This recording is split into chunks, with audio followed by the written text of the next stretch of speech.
Larry Williams. Larry, you there? Hello, how you doing? Hi, Larry. It's good to see you again. I want to thank you so much for joining us. The big challenge with Larry, the last time I spoke to him, I think we spoke for an hour, so it's going to be hard to fit it into a 15-minute slot. But Larry, we're so happy to have you here, and I think the audience hopefully will understand from the 15 minutes what an inspirational story you have of survival and of rehabilitation and redemption. So Larry experienced the sentencing system from a unique perspective from the other speakers here. He was charged with a crime, was convicted of a crime, and was sentenced on that crime. So Larry, if you could just take a minute before we get to the time you spent in jail and the story. Could you just tell us briefly how you got involved in criminal activity? I think that would be a good background, I guess. Yeah, well, I grew up in the projects, humble beginnings. It was poverty stricken, and pretty much the only way to survive was the thought or the understanding is that route, which is selling drugs. As a kid at 5, I saw my first body, and from there it just kept seeing violence, drug selling, and seeing some of the fruits of that labor. So eventually I got hooked. And I'm going to just ask Deirdre to briefly do this, but I want to get it from your perspective. But you, I think, have the record for the most years in jail, pre-trial. Which I don't. How many years was it total? I forgot the number. It was 17 years. All right, 17 years pre-trial, before he was ever sentenced. Which I don't think I've ever heard anything even close to that. But Deirdre, just a minute, can you explain, I know it's hard to do in a minute, how it's possible that Larry was pre-trial for that long a period of time? Yeah, I mean, it still seems nearly impossible to me. And when Larry's mom first told me that he'd been in a pretrial detention facility for 17 years, I really was like, okay, ma'am, yeah, I'll get you some help. I'm sure that's not true. But it was absolutely true, because he had a number of different prosecutors, a number of different judges. They retired, they died, and he would get shuffled from person to person. It's also because, and this is to Larry's credit, he kept fighting and fighting. As he'll tell you, he started out charged with a capital crime, with a death penalty murder, which he did not commit. So he kept fighting it and fighting it. He had a trial, he got convicted, he got the conviction overturned. And when his lawyers stopped fighting, he kept going. So some of it was him getting, kind of lost in between judges and prosecutors, but some of it was Larry's unwillingness to say he did something that he didn't. And he just filed pro se motion after pro se motion, many of which are very beautiful. I wish you guys could read them. And in the end, he persuaded everybody that all he had done was, participate in a narcotics conspiracy. And that's what he was convicted of and finally sentenced for, and walked out of there after his fight. He probably could have got out sooner, but he would have had to plead to that murder he didn't commit. So Larry, can you talk about that time you spent in jail and what you were doing, that odyssey, I guess you were on, and how you mentally deal with that emotionally? Can you talk about that? Yes, definitely. When I was charged, and they said that was the death penalty, and I was facing the death penalty, I really couldn't believe it. And on top of that, all of a sudden I became a threat to staff, myself, and the others. So I got placed in special housing, or the SHU is called, or the box. That's where it's 23-1, where you go out for an hour out the day, and pretty much you're restricted to a cell, or you might have, in my situation, many times I didn't, but you will have another cellmate in there with you through all of that. So after fighting to get out of the special housing, I wound up on the units, and it took a lot of fortitude, looking back at it and just hearing everybody speak. And sometimes I say, wow, I don't know what was in me to just keep going sometimes. But, I had this thing in myself, and that's kind of a big thing about what do you do with a partial sentence, right? Let's say you're charged with 4 things, and let's say I did 1, right? How much help is involved for that? Because you're guilty, but you're not guilty, especially as an example of the highest crime, which was murder, right? And how do you leverage that, and how do you even get people to rally around you in that situation and say, wait, hold on, you're innocent, but you didn't do that, but you did this. So it's dealing with that. And then, the pretrial facility is very rough on many levels. And, besides physically, mentally in a lot of regards, because, the pretrial facility was supposed to be exactly what it was pretrial, right? And mostly you're supposed to be the trial in 70 days, right? Which is speedy trial. But, the average person stays there from 18 months, 2 years, and then something amazing, like my situation, which was 17 years.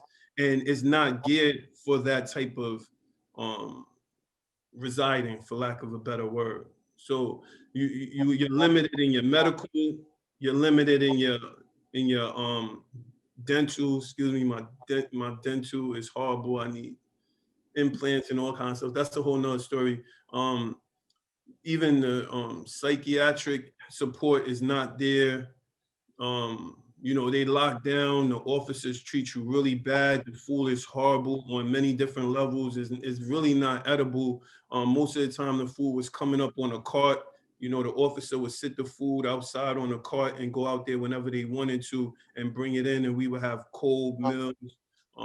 Wasn't nutritional at all. And there's a lot of they didn't handle violence properly. And a lot of people, and I experienced a lot of officers actually like kind of giving up because they didn't feel like their rights was being treated right. I mean, I was in the Vortex, where there was no light, no heat, no help, freezing. And You that guys, type. Larry says the Vortex, there was a complete blackout for a week at the jail in Brooklyn he was at in the middle of winter. There was no light, there was no heat, and they were just left there. And you start to say like, they're trying to kill me. You get that mindset that they're trying to kill you, but then there's also a side of you that want to prove to yourself, to your family, and even to the prosecutors that you're not what they're saying you are. And what I decided to do, I made this real switch, and I said, I'm going to educate myself. I'm going to learn the law. If I was asked for something, like my mother, she was the one that was there by my side. So I would ask for a law book. I started a law book. It might sound funny, but the first law book I had was like a NOLO book. It had a cartoon in it. I learned about Mapp versus Ohio. And I was like, this is where I start. And real quick, it's kind of funny. I got arrested in Atlanta. So before they brought me over, I didn't have any papers and stuff like that. So I walked into the library and, I was like, I need help. And they was like, where's your paperwork? I didn't know what they was talking about. Then I looked over and I seen it said Black Laws Dictionary, right? And I said, I knew it. And I thought that they had a law for Black people. And that's how much I didn't know about the law. But ultimately I started studying and I became a law clerk, and I just kept digging in, and I would tell myself that I know there's something in there. There's some law, it has to be, that can free me. And that kind of been my mantra. And then also I started educating myself. So every pilot program, anything that they had, which was so limited, I got involved. And then so much so I started creating curriculum, and the people there started allowing me to teach it as an ACE course. So I taught, alternative to drug dealing, which was one of mine, the entrepreneurship, like, they show people that, the hierarchy as far as a RICO or something like that is no different than a corporate structure. And in fact, I would argue that that's who it was really for, but that's for another day. Um, and and that's how I was able to sustain, and that's how you know, and my mother, you know, that lady, like, she did that time with me, and she's the real hero in all of this. And she really endured a lot, you know, being ridiculed by the officers. You still come in here, and man, it's so there's the mental part of you, and then in all of this, you got to face the time you facing the phones. There's not enough phones per person. There's not enough computers, so everybody's lobbying to try to be able to reach out to their families and get some kind of connection. And you know, the commissary, even if you say, oh well, maybe you could do commissary, is ridiculously high. So it's all these things you're leveraging, and you're still trying to stay sane, and you still got to try to fight your case, and it's just a lot. Yeah, it's like a tornado. Can you just speak for a moment about sentencing day? What did you finally did get sentenced a couple years ago, I guess, but can you just talk about what that feeling is walking to court? You had served 17. What did the prosecutor ask for at the sentencing? 20? I don't remember now. What did they ask for at the sentencing, Larry? Do you remember? Oh, it was a 30-year mandatory maximum. It was a 30-year Right. So, maximum. So I all could right. get anything up to 30 years. So what was that like? Finally, you're getting, in front of the judge. Again, we talked about how much discretion the judge has. What's going through your mind? What were you trying to do that day? Can I say the judge name or no? Sure. Okay. So one of the things, and that's credence to him, Judge Carter. He was new on the bench. I came in front of him, but every time I went into court, to be honest with you, I was just trying to gauge him. I was just trying to figure out, like, are you going to be fair? Are you going to be just? Are you going to give me an opportunity? Are you going to look at all the evidence and really realize, like, hey, something's weird? Like, why is this guy still here? This is a problem. And just, and look at my work, because, a lot of, well, the understanding supposed to be is when you get meted out a sentence, this is a sentence that's supposed to have you rehabilitate, right? And so that you can go back out into society, right? You might have heard the prosecutor say as much, right? But here it is. Here I think I checked all the boxes, right? So I'm saying, if I checked all the boxes, and me being in pretrial is like doing 3 days for one. Maybe I'm not even doing that favor, because like you literally have no program. I can't walk around. I have to stay in this one. So it's like being in a hamster box.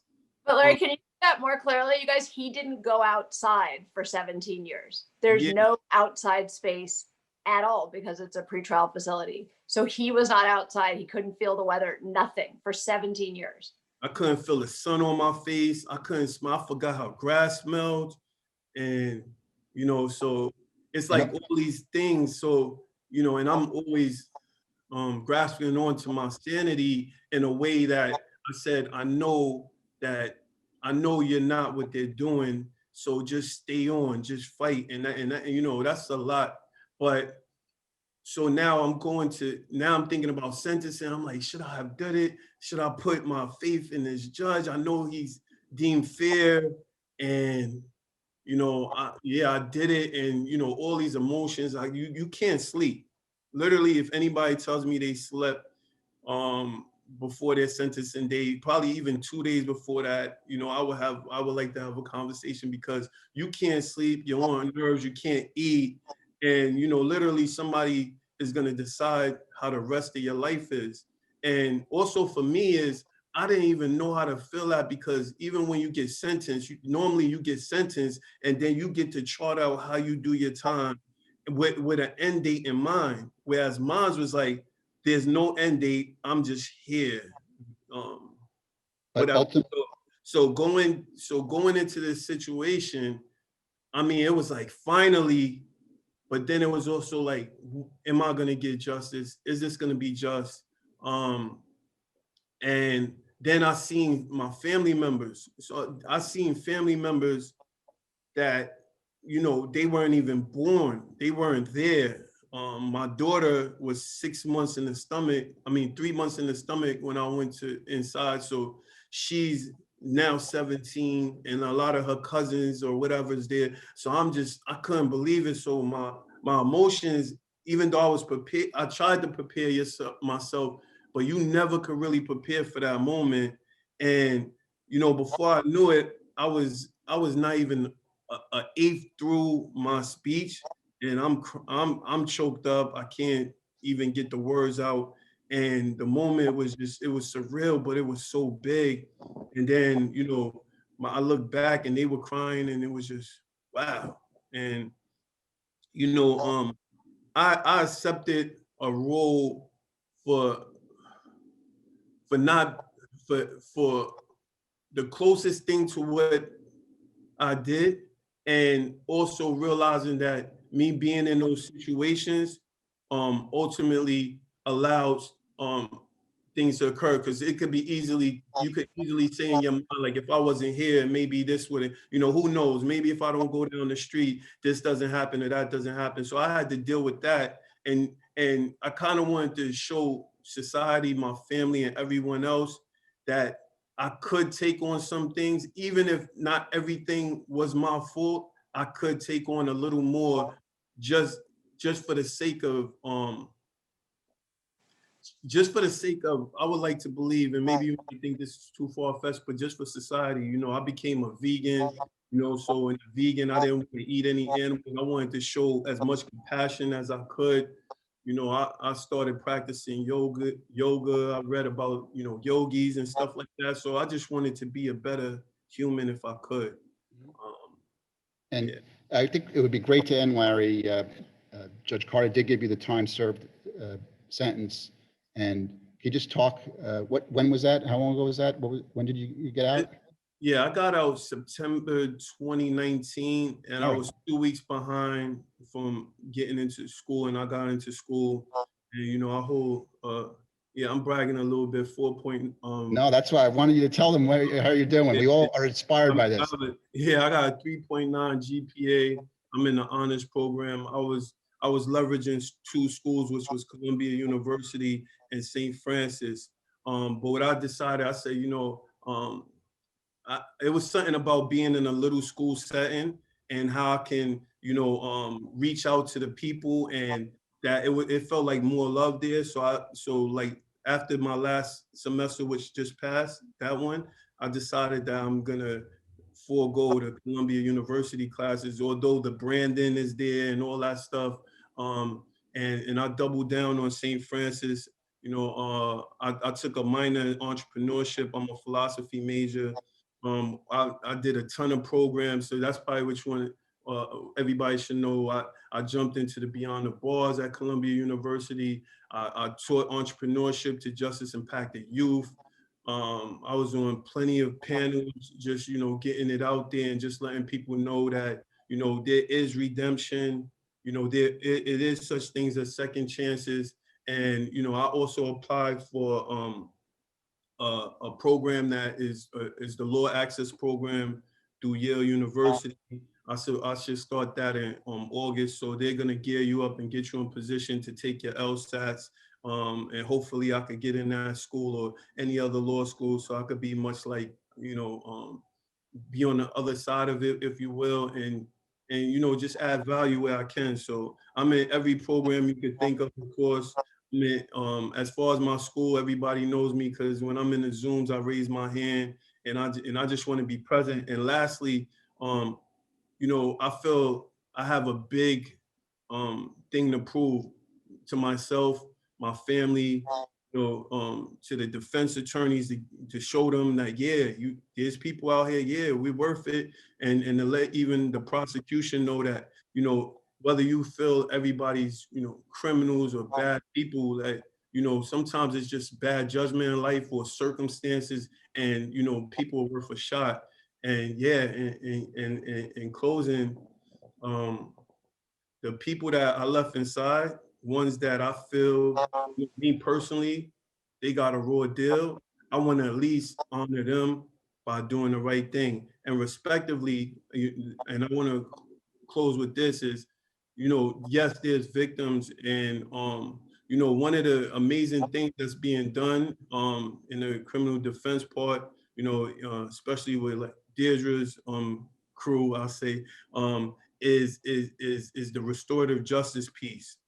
Don't underestimate it. The restorative justice piece is amazing. You know, a lot of the victims want to actually have this conversation and want to understand the whys and how to get better with this. And that's very important. And the last piece, I keep saying that, but I promise this is the last piece. That's okay. Really looking at the grand jury part and dealing with the unconscious bias piece and trying to figure that out, because you know, as the way it goes, you know, in the grand jury, we don't have access. We meaning person as a defendant does not have access to be in that room to tell their side. So it doesn't happen to the grand jury. So just making sure that it's an even playing field and honoring what justice really supposed to look like. Larry, I can't thank you enough. Keep up the great work.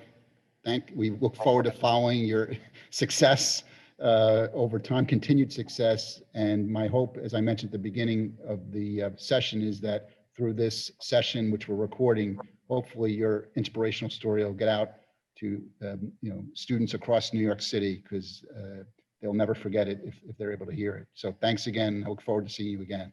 Thank you.